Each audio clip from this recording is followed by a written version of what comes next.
네, 1번지 똑똑. 오늘은 현근택 민주당 선대위 대변인 최수영 메시지 컨설턴트와 함께합니다. 어서 오십시오. 안녕하십니까? 네, 안녕하세요.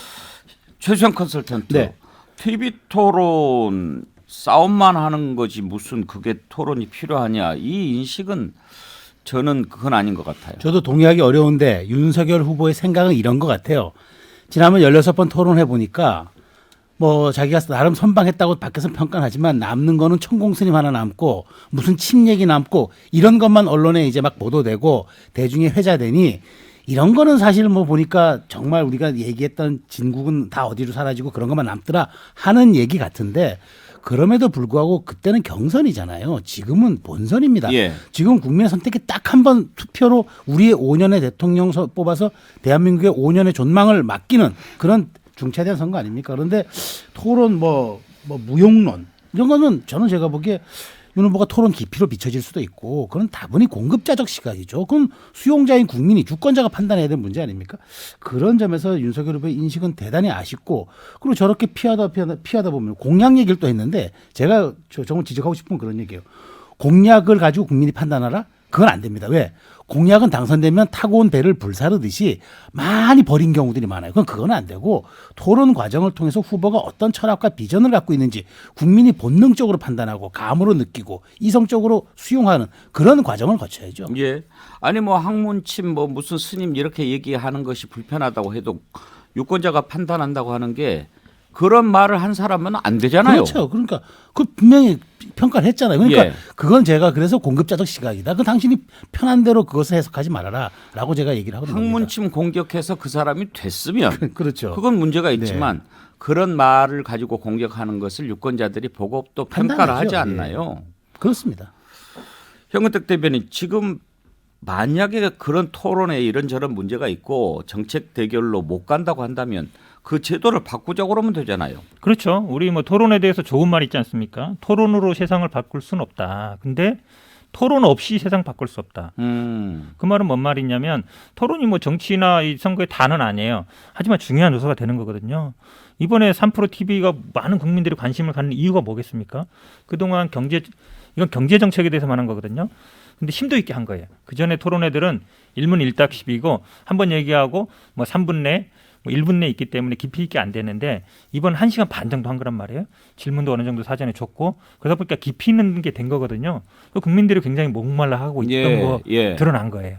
그렇다고 그러면 말씀하신 것처럼 토론을 좀 더 심도 있게 하자. 시간을 그럼 충분히 줘서 그냥 시간 제한하지 말고 자유 토론으로 뭐 한 30분 하든지 1시간 하자. 이렇게 하면 되는 것이지 필요 없다라고 한다는 얘기는 지금 사실은 코로나 시대에 대중적인 뭐 집회를 할 수 있는 것도 아니고 사람을 만날 수 있는 것도 아니고 이 토론 말고는 후보의 진면목을 보여줄 수 있는 방법이 없어요.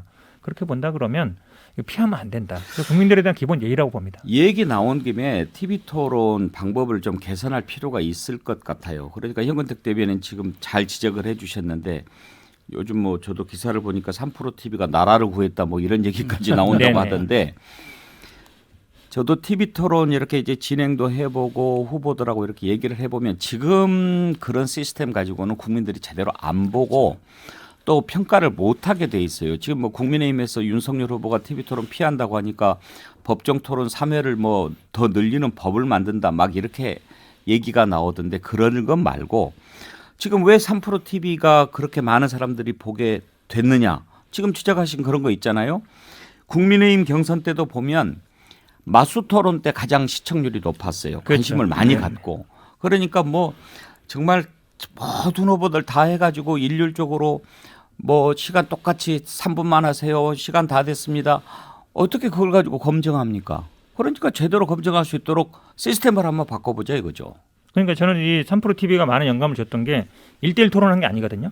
그러니까 1대1 토론할 경우에는 말싸움이 될 수 있어요.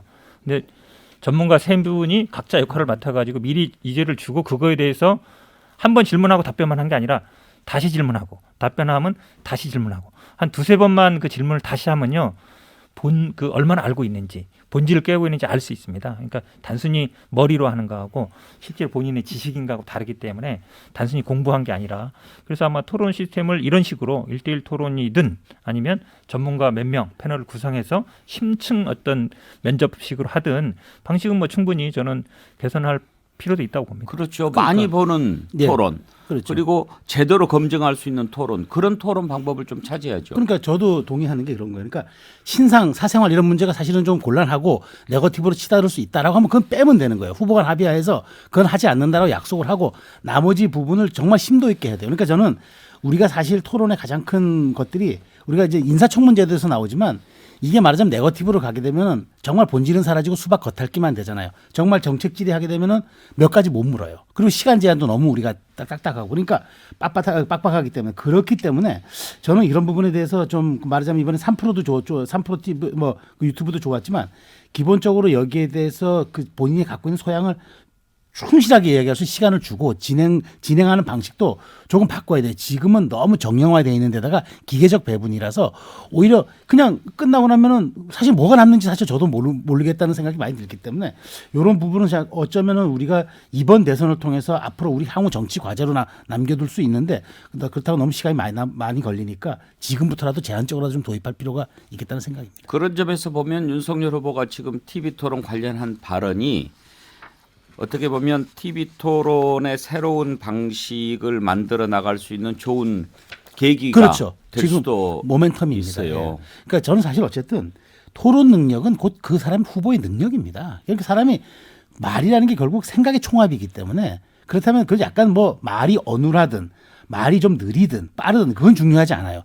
하다 보면 그 사람의 내공은 드러나기 마련이거든요. 그렇기 때문에 그런 점에서 윤 후보가 자꾸 이렇게 토론을 기피하는 듯이 보이는 것은 저는 윤 후보가 지금 그렇지 않아도 지지율 하락세에 접어드는 이 마당에 더 저는 그렇다면 윤 후보의 반등 모멘텀 사라질 수 있다. 이런 점들은 윤 후보가 좀 고민을 해야 될 것 같아요. 3프로 TV가 뭐 주식 전문 TV 저 유튜브라면서요. 그렇죠. 주식인데 뭐 이번에 경제도 조금 많이 좀 다뤘더라고요. 이름이 왜 3%예요?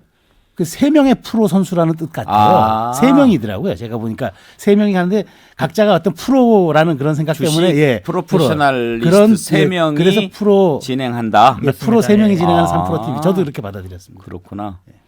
3% 달성이 목표가 아니고 3%는 훨씬 넘었습니다 이번에. 최수영 컨설턴트 나오면 또 하나 물어보고 싶은 네. 게 있었어요. 네. 메시지 전문가시니까 윤석열 후보 배우자 김건희 네. 씨가 사과한 걸 놓고 이런저런 평가가 나오는데 메시지 전문가가 보시기에 그 사과 어땠습니까? 저는 사실 그 굉장히 그 말하자면 좀 불완전한 사과였는데 내부적으로 검토를 한 것 같아요. 그러니까 어떤 방식, 어떤 형태, 어느 정도 수위까지 사과를 해야 되냐. 그거 사실 상의 안 했다면 그거는 선대위도 아닙니다. 그렇죠. 그러니까 아주 치밀하게 상의를 했을 거예요. 그래서 수위를 어느 정도까지 가느냐. 그런데 중도는 우리가 조금 그 중도까지는 가지 않아도 좋겠다라고 판단한 것 같아요. 그래서 지지층 지금 떠나는 지지층 지금 지지층이 굉장히 이탈하고 있거든요. 떠나는 지지층을 붙잡을 정도의 우리가 선을 긋자라고 판단하고 그다음에 이 계기가 네거티브에 대한 전면 해소보다는 여기에 우리가 의혹의 전면 해소보다는 자연스러운 등장 효과까지 같이 노리자라는 것으로 어느 정도 됐고 그다음에 나머지는 선대위가 서면으로 의혹을 해소한다.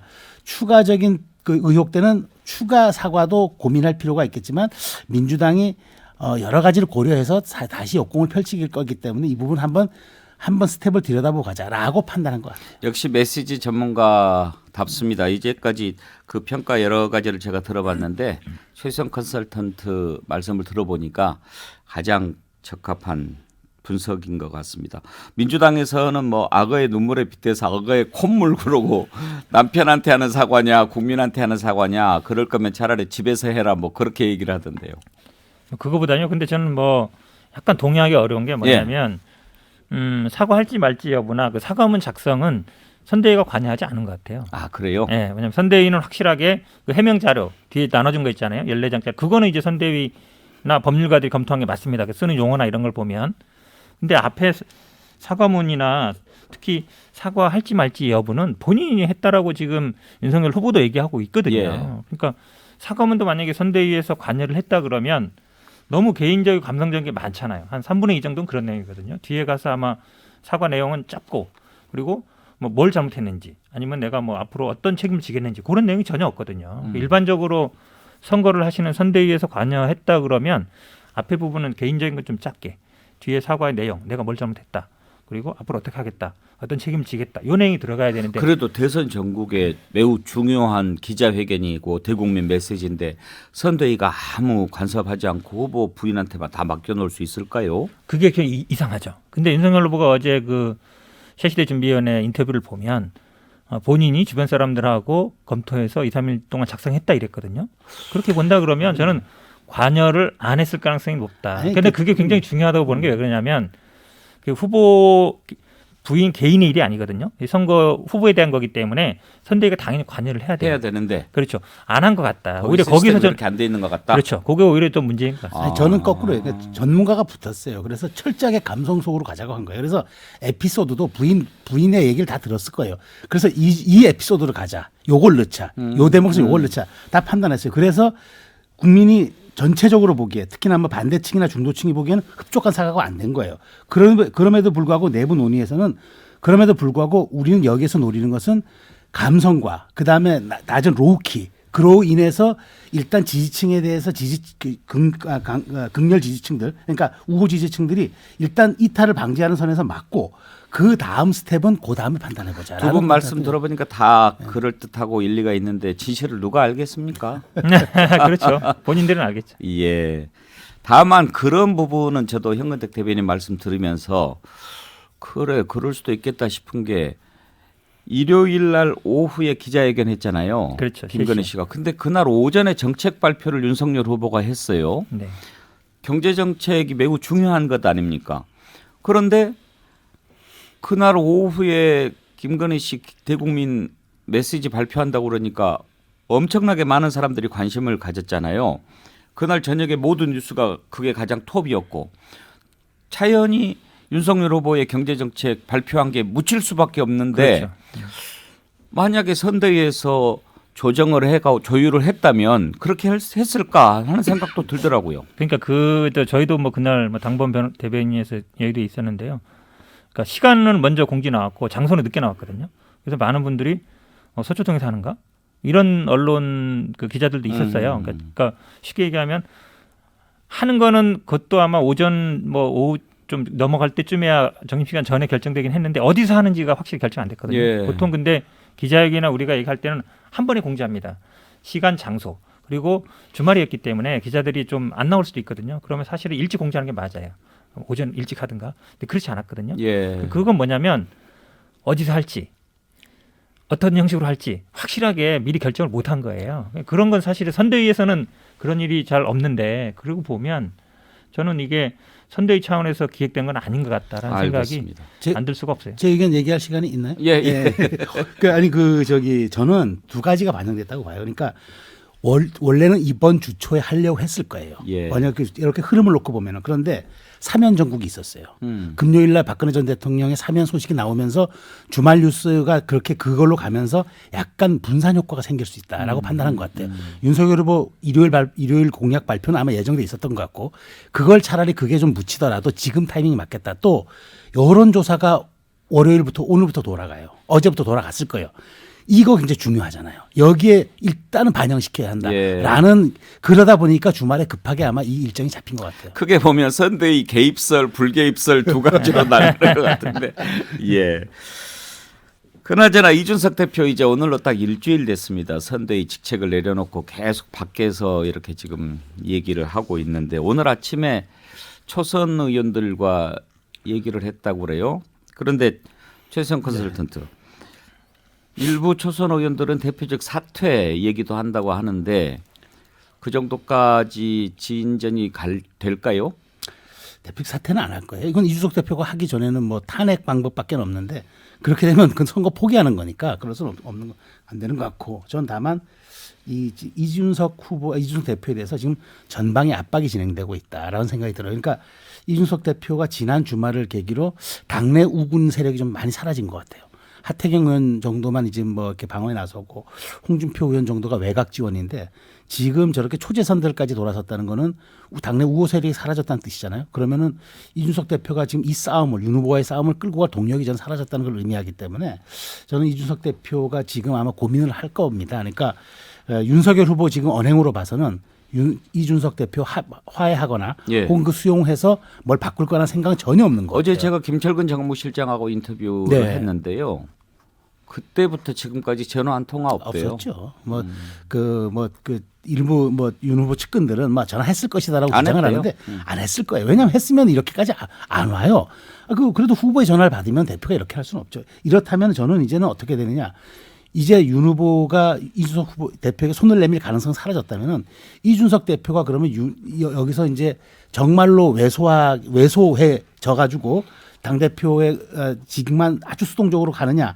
이렇게 되면 저는 정치 식물 인간으로 갈 수도 있겠다 보기 때문에 저는 이준석 대표가 이 즈음에 출구 전략을 써야 될 것 같아요. 지금 당내 우군 세력이 다 사라졌어요. 현근택 대변인 보시기에 윤석열 후보가 이준석 없이 가도 되겠다 이런 판단을 했을 것 같습니까? 약간 그런 생각이 들었던 것 같아요. 이게 왜냐하면 경쟁 후보 홍준표 의원이나 유승민 전 의원한테 대하는 것도 비슷한 거거든요. 그분들도 보면 뭐 전화 한 번 했다. 아니면 뭐 이거밖에 없잖아요. 근데 보통 아시겠지만 뭐 경쟁하던 후보들은 진짜 집에도 찾아가고 가서 뭐 아쉬운 소리도 하고 이래야 되거든요. 근데 윤석열 후보가 지금까지 그렇게 안 살았단 말이죠. 누구한테 아쉬운 얘기하는 것도. 이준석 대표도 마찬가지예요. 그러니까 제가 보기에 굳이 뭐 왜냐하면 지금 당내 세력을 알겠지만 이준석 대표의 우호적인 뭐 의원이나 이런 분들은 거의 없었어요. 당 대표 선거 때도 마찬가지였거든요. 이준석 대표가 갖고 있는 유일한 무기가 방송 언론에 나와서 여론에 호소하는 거였잖아요. 결국은 여론의 압도적인 지지로 당선된 것이고 예. 지금은 이준석 대표도 할 수 있는 게 이거밖에 없는 거죠. 그러니까 지금 선거 국면에서 뭐 자기가 나가는 것도 아니기 때문에 그렇게 본다 그러면 서로 생각이 좀 다른 거. 이준석 예. 대표는 본인이 할 수 있는 걸 하는 거고 윤석열 후보는 그렇다고 해서 이준석 대표를 붙잡거나 아니면 그 2030으로 대표되는 세력들을 잡아야 된다 이런 생각들이 다른 방식으로 그러니까 신재혜 대표를 영입하거나 이런 방식으로 하겠다라는 생각이 있는 것 같아요. 근데 그게 사실은 할 수 있겠느냐. 그러니까 이준석 대표가 당선됐을 때를 보면 약간 혁신 개혁도 있지만 2030 세대의 힘을 받고 한 거거든요. 근데 그거를 놓치고 과연 이 선거를 칠 수 있겠느냐 이런 저는 좀 회의감이 듭니다. 예. 네, 잠깐 전하는 말씀 듣고 이어갈까요? 네, 1번지 똑똑 현근택 민주당 선대위 대변인 최수영 메시지 컨설턴트와 함께하고 있습니다. 안철수 후보 요즘에 아주 몸값이 올라가고 있습니다. 아무래도 이재명, 윤석열 후보 지지율이 동반 하락세를 보이고 있고 또 뭐 이런저런 흠들이 많이 나오다 보니까 상대적으로 안철수 후보가 좀 눈에 들어오는 것 같은데 현근택 대변인, 네네. 송영길 대표가 안철수 후보와도 함께 할 수 있다 이런 얘기를 하지 않았습니까? 네네. 그런데 이재명 후보랑 서로 교감이 있었을까요? 뭐 글쎄요, 그건 뭐 저도 정확히 모르겠는데요. 어쨌든 생각이 당 대표 같은 경우에는 아마 좀 특히 안철수 지금 후보 같은 경우에는 약간 중도성을 예전부터 대표를 예. 해왔잖아요. 그럼 당연히 연대 대상으로 삼을 것이다. 저는 뭐 주변에 저희들 뭐 선거 같이 하는 분들 보면 당연히 포함시켜야 된다 이런 생각들이 많습니다. 왜 그러냐면 이번 선거는 물론 뭐 1대1 대결이 될 것이라는 생각도 있지만 항상 이 1~2% 차이에서 당선이 되기 때문에 그렇게 본다 그러면 중요하거든요. 그래서 지금 구도상으로 보면 김종인 총괄위원장이나 이준석 대표나 다 안철수하고 구원이 있잖아요. 그렇게 본다 그러면 안철수 대표가 국민의힘하고 가기는 쉽지 않은 구도 아닌가. 그리고 민주당도 구원이 있잖아요. 구원이 있죠. 구원이 있는데 그렇다고 해서 또 그 구원이라는 게 뭐 정치라는 건 가능성에 어쩔 가능성이 있는 거기 때문에 뭐 일단은 송영길 대표가 아무래도 좀 그 총대를 맨 게 아닌가. 그러니까 이재명 후보도 생각은 아직까지 정확히 모르겠습니다만 그래도 연대를 한다 그러면 불가능하지 않다라고 생각할 것 같습니다. 그래요. 일단 안철수 대표 반응은 관심 없다. 그리고 그러면 민주당도 정권 교체하자는 거냐 이렇게 얘기를 하던데 최수영 컨설턴트 보시기에 만약에 이제 안철수 대표가 본인은 항상 하는 얘기로 내가 정권 교체하러 나왔다라고 얘기합니다만 만약에 본인이 지지율 1위가 나오지 않고 누군가의 단일화 얘기가 나온다고 한다면 보시기에 어느 쪽이 더 가까울 것 같습니까? 뭐 당연히 야권이죠. 제가 한번 그 안철수 대표 압박 면접에 제가 그 면접관으로 제가 그러셨죠. 참여를 했었죠. 예. 한 달 전에. 그때 제가 또 돌직구를 한번 날렸어요. 대선 완주가 목표냐, 정권 교체가 우선이냐. 그러니까 둘 중 하나 양자를 택일해봐라 했더니 예.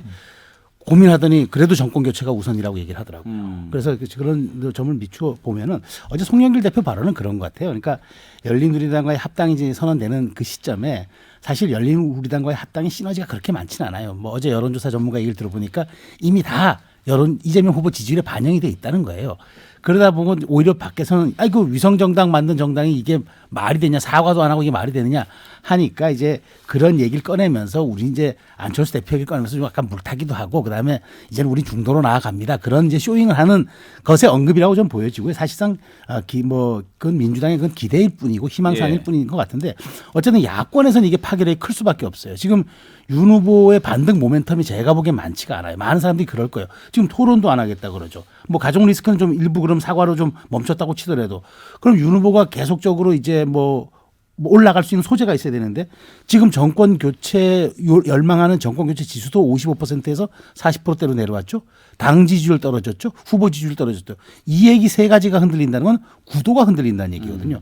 그럼 윤 후보는 사실 위기 국면이에요. 그렇다면은 그 틈을 사실 보니까 안 대표가 지금 여론조사를 놓고 보니까 많이 윤 후보 지지율 쪽을 가져오는 것 같아요. 예. 그렇다면 만일 이게 두 자릿수가 된다.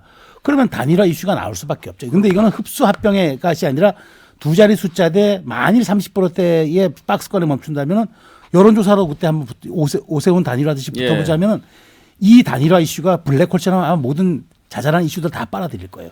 그러면 상승 효과가 있죠. 그러면 야당으로서는 1월 말이나 2월 초 선대가 2월 13일이 후보 등록일이니까 그 전에 아마 시너지를 낼 수 있는 가장 큰 소재가 이거다. 근데 다만 그 전까지 이제 안 대표가 과연 지금의 추세, 지금 오름세인데 이것을 한 10%대까지 끌고 가느냐 그 여부가 될 것 같은데 그렇다면 사실 지금 어저께 또 그 김민전 교수가 이제 경희대 교수가 합류하면서 뭐 안 대표 멘토니까 뭐 여러 가지 언론에서 해석하는 것 같은데 그런 지금 해석들 굳이 한 사람의 선대위장 합류를 가지고 단일화까지 놓고 본다는 거는 바로 지금 야권에 지금 어디에 지금 시선이 꽂혀 있는지를 저는 반증해 주는 거라 생각합니다.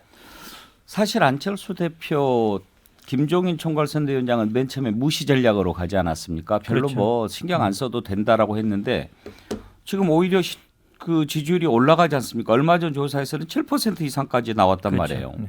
그러다 보면은 이제 김종인 위원장 무시 전략이 성공했다고 볼 수는 없지 않나요? 그렇죠. 그러니까 사실은 안철수 대표가 과거에 이제 정치적으로 가장 성공했을 때는 국민의당을 만들었을 때고 그 국민의당 분들이 대부분 호남 분들이고 지금 민주당 이재명 후보 같은 경우에는 예전에 민주당 나갔던 그런 분들 뭐 정동영, 천정배 이런 분들 다 들어와라. 사실은 그게 어찌 보면 분란의 씨앗이긴 해요. 호남에서는 경쟁자들이 들어오는 거니까요. 근데 그렇게 하고 있거든요.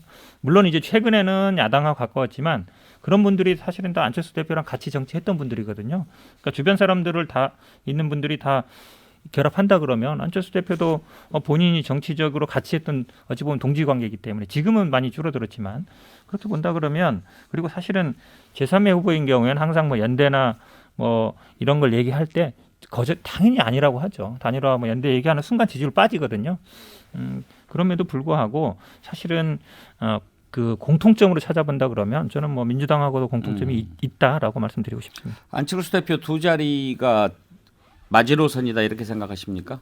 네, 저는 이제 그렇게 생각하고요. 지금 안 대표가 지난주 TK하고 PK를 3박 4일 갔다 왔더라고요. 저는 그게 이제 안 대표 전략을 상징적으로 보여주는 거라 생각합니다. 그러니까 윤석열 후보 지지층 흔들릴 때 보수의 심장으로 가겠고 자기 진영을 확실하게 구축하겠다. 그렇게 전략을 세운 것 같습니다. 네, 오늘 여기까지 하죠. 두 분 감사합니다. 감사합니다. 네, 고맙습니다. 네, 자나는 말씀 듣고 2부에서 이어가겠습니다.